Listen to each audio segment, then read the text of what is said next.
Nous sommes ici dans le cockpit d'un Rafale, ou plus précisément dans le simulateur de cockpit d'un Rafale de l'armée de l'air. Alors regardez, c'est très réaliste. Là, on a demandé au pilote de nous emmener à Marseille. Donc voici la carte, on a pointé Marseille, on y va. Ce que vous voyez dans les écrans, eh bien, c'est Marseille. Le cockpit est très réaliste, c'est-à-dire que, comme dans un avion, on peut, regardez, tourner le bouton fonctionne.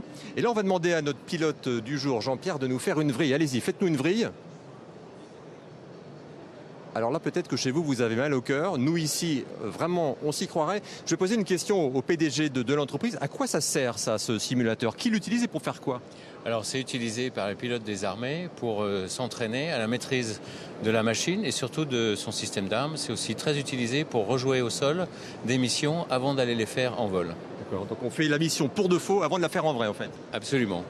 Maintenant, on va demander aux pilotes de faire une autre mission. Vous pouvez faire du suivi de terrain, c'est-à-dire que le simulateur de vol permet au Rafale de se mettre à 100 pieds et tout seul, voilà, on est en train de foncer sur Marseille, mais non, hop, le simulateur permet de raser la ville, on avance à 100 pieds du sol. Alors, ça a l'air facile comme ça, si vous faites du simulateur de vol chez vous sur votre ordinateur, vous vous dites, je suis capable de le faire. En fait, non, c'est beaucoup plus compliqué que ça comme machine.